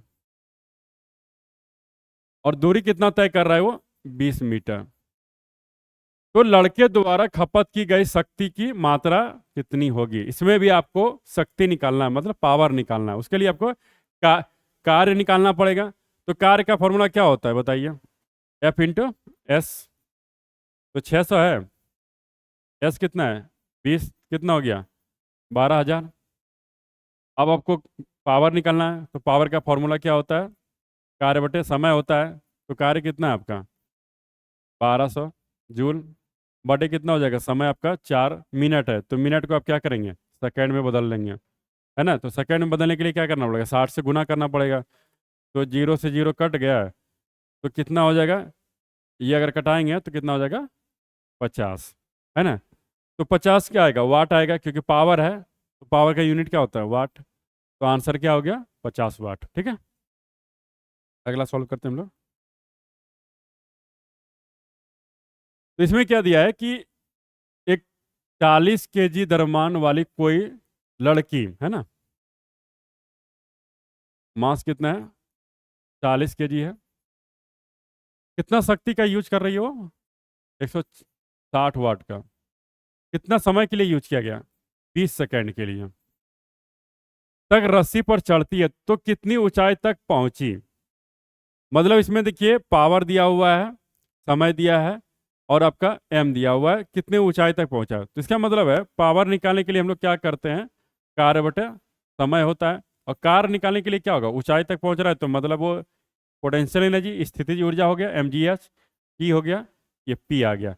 तो एच निकालना है ना आपको, तो एच बराबर क्या हो जाएगा, ये पी इंटू टी हो गया, अपॉन क्या हो गया एम जी एच। वैल्यू रख दीजिए यहाँ पे, एच बराबर P into T upon M G H, value रखिए। पी कितना है आपका 160 है, समय कितना है 20 है, और आपका सॉरी एच तो यहाँ नहीं होगा ना, एच तो वहाँ पर रखे ही हैं।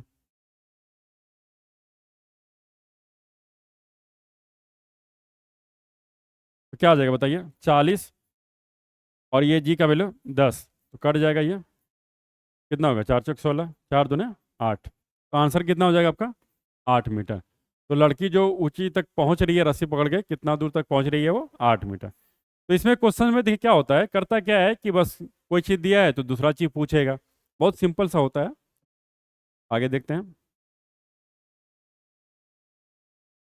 देखिए इसमें क्या दिया हुआ है कि एक व्यक्ति 2 सेकेंड में, मतलब टाइम दिया है 2 सेकेंड, 1000 जूल का काम करता है। तो कार्य जो करता है वो कितना है 1000 जूल है। तो उसके द्वारा खर्च की गई ऊर्जा थी, मतलब इसमें पावर निकालना है, यूनिट अगर देखा जाए तो वो क्या है पावर का है, तो पावर निकालना है। तो पावर का फॉर्मूला क्या होता है, कार्य बटे समय होता है। तो कार्य कितना है आपका 1000 जूल है, और समय कितना है 2 सेकेंड है, तो पावर कितना आ जाएगा 500 वाट आ जाएगा, क्योंकि यूनिट क्या होता है वाट होता है। तो क्या आंसर हो जाएगा आपका ऑप्शन सी हो जाएगा। अगला देखते हैं हम लोग। देखिए इसमें क्या बोला जा रहा है कि 3 केजी का एक पिस्तौल, मतलब मास जो है आपका 3 केजी है, कितना वेग से, मतलब इसका वेग देखा जाए तो ये है आपका 180 मीटर पर सेकंड से एक 40 ग्राम की गोली क्षैतिज रूप से चलाई गई। मतलब एक बंदूक से जो गोली निकलती है उसका वजन कितना है 40 ग्राम, मतलब बंदूक से इधर से गोली निकलती है तो क्या होता है, आप देखते हैं बंदूक से जैसे गोली निकलती है तो थोड़ा सा बंदूक पीछे आता है, ठीक है। तो ये पूछा जा रहा है कि प्रतिघाती वेग कितना होगा, वही बंदूक की जो है कितना प्रतिघाती वेग होगा। मान लिया जाए ये जो स्पीड दिया है किसका दिया है, ये आपका देखिए गोली का दिया हुआ है ना, ये गोली का दिया हुआ है, ये हो गया 180 मीटर पर सेकेंड। इसका पूछा गया है कि इस तरह से होगा तो बंदूक कितना पीछे जाएगा। तो देखिए शुरुआत में दोनों का स्पीड क्या होगा, जीरो होगा। जब बंदूक रुका हुआ था, गोली भी रुकी हुई थी, दोनों का स्पीड क्या होगा, जीरो होगा। और कोई बाहरी बल नहीं लग रहा है, वो दोनों अंदर में है, मतलब जो बंदूक के अंदर गोली है, तो अगर छोड़ा भी जाएगा तो बाद में दोनों का परिवर्तन होगा, बाहर से कोई बल नहीं लग रहा है। इसका मतलब है संवेग उसका संरक्षित रहेगा। तो हम लोग लिखते हैं m1u1 बराबर, सॉरी m1u1 प्लस m2u2 बराबर क्या होता है, m1v1 प्लस m2v2। ये क्या होता है, पहले का संवेग बराबर क्या होता है, बाद का संवेग। तो पहले का संवेग दोनों का क्या है, जीरो, क्योंकि दोनों रुका हुआ है, क्योंकि u जीरो ये भी जीरो हो जाएगा। अब इसका देखिए, तो बंदूक का जो है द्रव्यमान कितना है, वो 3 है, स्पीड मालूम नहीं है।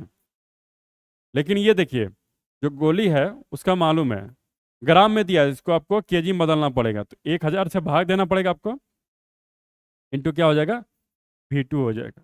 सॉरी v2 दिया हुआ है आपका, v2 कितना दिया हुआ है आपका, 180 मीटर पर सेकेंड। तो कुछ कटेगा तो कटा दीजिए इसमें, है ना। तो देखिए कितना आ गया, 0 बराबर 3v1 प्लस कितना है 72 आइए, अपॉन क्या हो जाएगा, 10 हो जाएगा। इसको इधर लाइए, अगर इसको सॉल्व करेंगे तो क्या आएगा बताइए, 3v1 बराबर, इसको इधर ले आया ना, -72/10 हो गया। इससे भाग दीजिए तो कितना हो जाएगा, -72/30 हो जाएगा। अगर इससे आप कटाएंगे तो क्या आएगा आपका, तो ये आ जाएगा आपका 2.4 हो जाएगा, ठीक है, मीटर पर सेकेंड हो जाएगा। तो इसमें एक्चुअल क्या है, माइनस क्यों आ रहा है, क्योंकि आप जानते हैं जैसे गोली आगे की ओर जाएगा तो बंदूक क्या होगा, पीछे की तरफ झटका देता है, इसका मतलब वो पीछे जा रहा है, इसलिए इसका स्पीड क्या आ रहा है, माइनस में आ रहा है, ठीक है। आगे देखते हैं। अब देखिए क्या है, एक हल्के और एक भारी पिंड की गतिज ऊर्जा समान है, इसमें से किसका संवेग अधिक होगा। गतिज ऊर्जा समान है भारी और हल्के का। देखिए गतिज ऊर्जा क्या होता है, पहले इसका फॉर्मूला देखिए, हाफ एम भी स्क्वायर, ठीक है। तो पहले का मान लेते हैं कि ये हो गया, दूसरे का देखिए हाफ m2v2 स्क्वायर। और संवेग वाला एक फॉर्मूला हमने बताया था, संवेग वाला फॉर्मूला क्या होता है, p²/2m, है ना। तो इसमें क्या हो जाएगा, p1 m1 p2 m2, ये हो जाएगा। तो इसमें ये बोला जा रहा है गतिज ऊर्जा समान है, ये समान है, इसका मतलब ये भी क्या होगा, समान होगा आपका। तो लिख दीजिए उसको, p1²/2m1 बराबर क्या है, p2²/2m2। अब देखिए एक हल्का है और एक भारी है, मतलब एक हल्का है m, एक भारी है, तो दोनों बराबर है। अगर ये हल्का है और ये भारी है, इसका मतलब ज़्यादा से भाग दिया जा रहा है, इसका मतलब ये वैल्यू भी ज़्यादा ही होगा। तो मतलब क्या होगा बताइए कि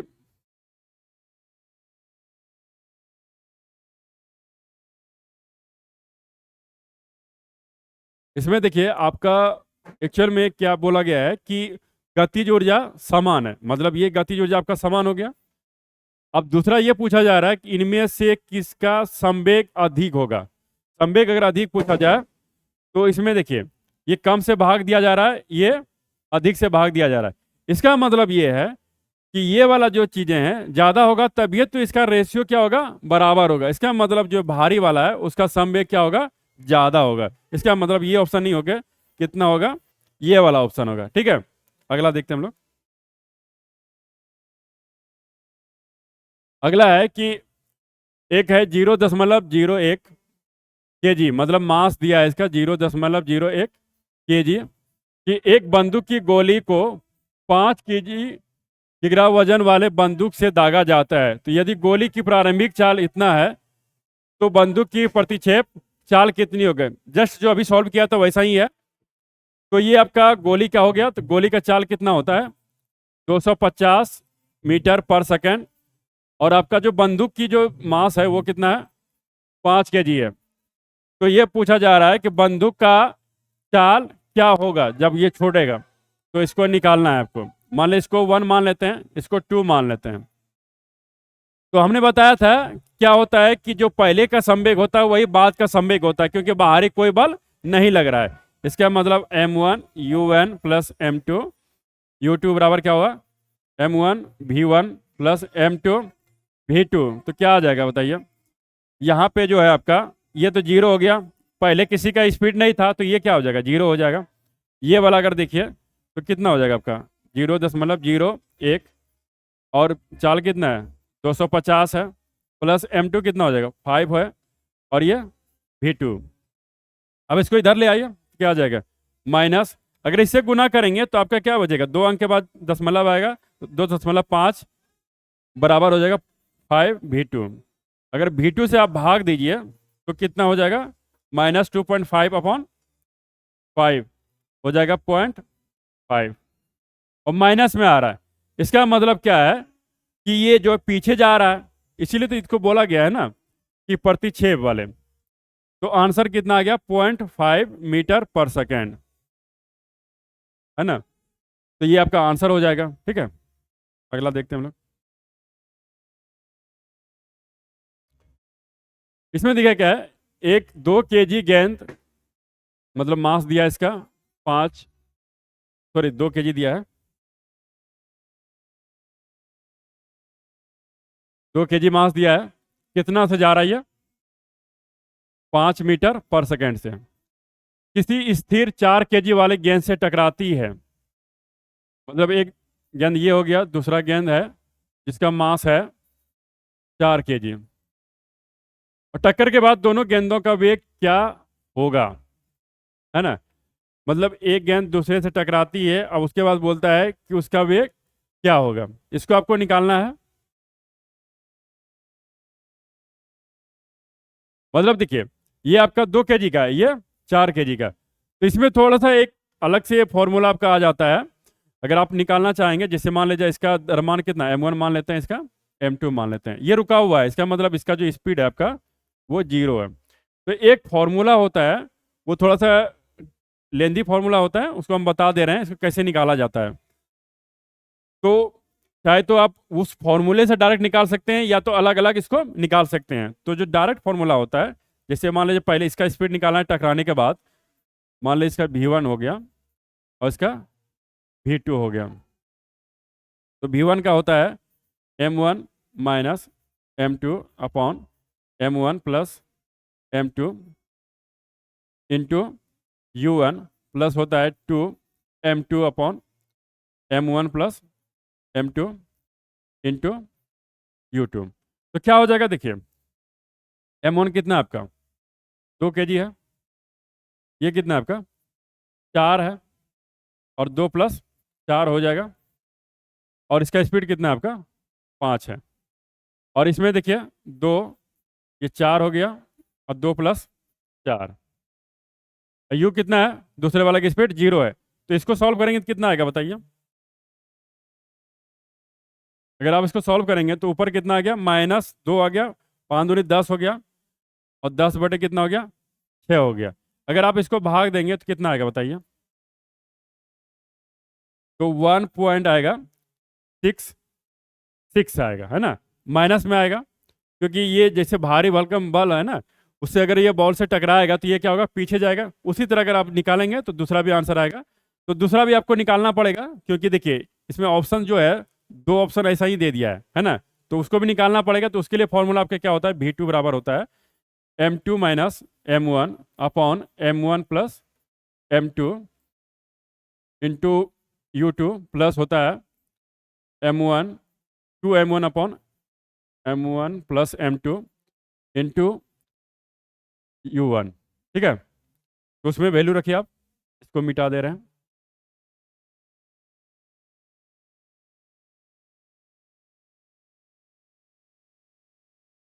तो क्या आएगा बताइए, इसमें अगर आप वैल्यू रखेंगे तो ये तो जीरो हो जाएगा, क्योंकि फाइनल इसका जो है ये जीरो है ना, ये वाला जो स्पीड कितना है, जीरो है, तो ये पूरा जीरो हो जाएगा, कुछ भी रखेंगे तो ये जीरो हो गया। टू M1 का कितना है मास, 2 kg है, और नीचे कितना है ये, 2 प्लस कितना हो जाएगा, इसका मास 4 हो जाएगा, और इसका स्पीड कितना दिया हुआ है, 5 है, तो कितना हो गया, 4/6 × 5 हो गया, तो 20 कितना हो गया, ये 6 हो गया, तो ये कितना हो जाएगा, 10/3। अगर आप निकालेंगे तो कितना आएगा, 1 पॉइंट, सॉरी मतलब ये हो जाएगा, अगर आप कटाएंगे तो ये आपका आ जाएगा 3.33। तो आंसर कौन सा हो जाएगा, ऑप्शन नंबर सी हो जाएगा। ठीक है, अगला देखिए, इसमें क्या है, एक वस्तु का द्रव्यमान मतलब इसका जो मास है वो कितना है, 85 kg, वेग कितना दिया है, वो दिया है आपका 60 मीटर पर सेकेंड। वस्तु का संवेग क्या होगा, संवेग का डायरेक्ट फॉर्मूला होता है, क्या होता है, P बराबर mv होता है, तो P बराबर mv हो गया, तो 85 गुने कितना हो जाएगा, 60 हो जाएगा, तो कितना हो गया, तो ये आपका अगर गुना करेंगे तो 5100 आ जाएगा। ठीक है, तो ये आपका क्या हो गया, मीटर सेकेंड हो गया, तो कौन सा ऑप्शन हो जाएगा बताइए, ये 5100 ये वाला हो जाएगा, है ना, क्योंकि ये तो ज़्यादा है, लेकिन थोड़ा इसमें देख लीजिएगा यूनिट वगैरह। ठीक है, अगला देखते हैं हम लोग। अगला क्या है कि m/2 द्रव्यमान की कोई वस्तु जिसका वेग 2v है, तो संवेग क्या होगा, तो इसमें मास दिया है ना, जो द्रव्यमान है वो कितना दिया है, m/2, और वेग जो है, वेलोसिटी जो है वो कितना दिया है, 2v दिया है। तो हम लोग जानते हैं ना क्या होता है फॉर्मूला संवेग का, P बराबर होता है mv, मतलब मास गुने क्या होता है, वेग होता है, तो मास कितना दिया है m/2, और वेग दिया है 2v, तो m/2 इंटू 2v, तो 2 से 2 कट जाएगा तो क्या आएगा, mv, तो आंसर क्या हो जाएगा आपका, mv आंसर हो जाएगा। ठीक है, बस फॉर्मूले पे इसको रखना था और कुछ नहीं है।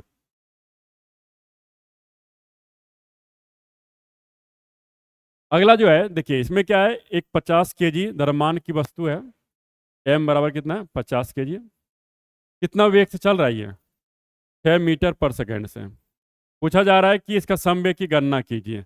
बस वही है जो अभी हम लोगों ने सॉल्व किया, वही है, बस छोटा सा फॉर्मूला इसमें लगेगा, P बराबर mv, तो कितना हो गया, 50 × 6, तो कितना हो जाएगा, 300 आ जाएगा, तो आंसर क्या हो जाएगा आपका, 300 वाला हो जाएगा। अगला देखते हैं इसमें।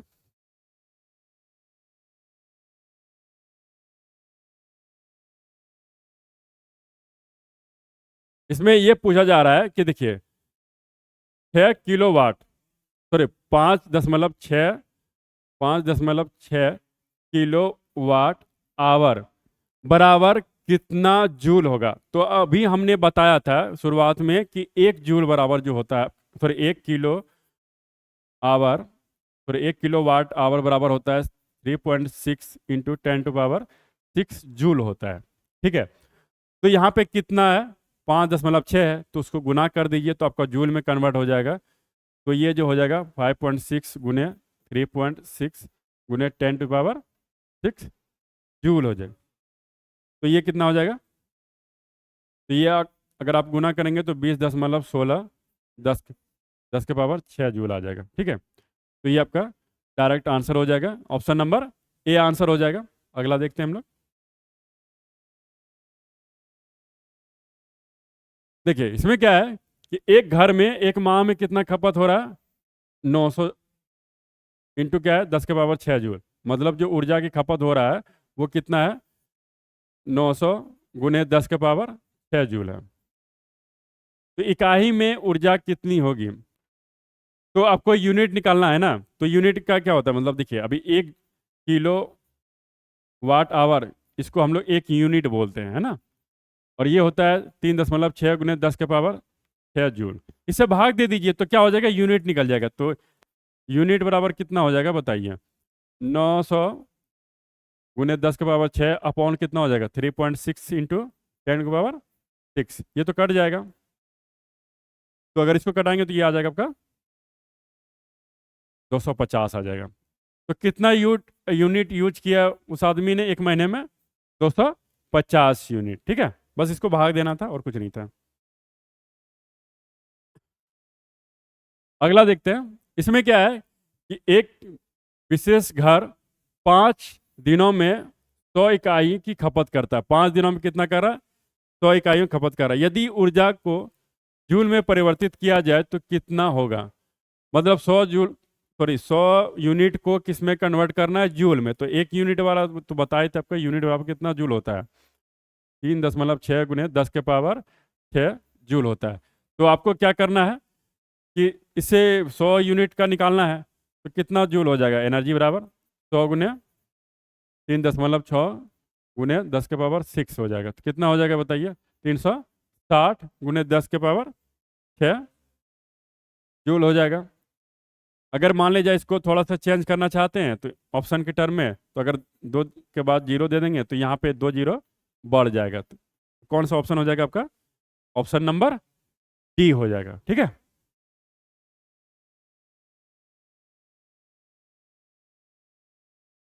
देखिए इसमें क्या है, 1 किलोवाट शक्ति किसके बराबर होता है? ये तो बहुत ही आसान है। 1 किलोवाट पूछा जा रहा है, तो कितने वाट के बराबर होगा? 1000 वाट। तो ये कौन सा हो जाएगा? Option number D. तो इसी तरह हम लोग इसको बहुत आसानी सॉल्व कर सकते हैं। देखिए ये किस में पूछा गया है? आईएएस के प्रीलिम्स में पूछा गया है। देखिए इसमें क्या है कि विद्युत ऊर्जा व्यय में आपका जो है वाणिज्य मात्रक क्या है? मतलब जो घर में यूनिट होता है उसका किस में यूनिट मात्रा आ जाता है बताइए? किलोवाट आवर में। तो आंसर क्या हो जाएगा? Kilowatt per hour. तो आज हम लोगों ने एक बहुत ही इंपॉर्टेंट चैप्टर को कवर किया, इसका न्यूमेरिकल को, क्योंकि आप अगर गौर करके देखेंगे इससे बहुत ज़्यादा क्वेश्चंस आपका पूछे जाता है। तो उम्मीद करते होंगे कि आप लोगों को एक अच्छी सीख मिली होगी कि किस तरह से क्वेश्चंस को सॉल्व किया जाता है। धन्यवाद।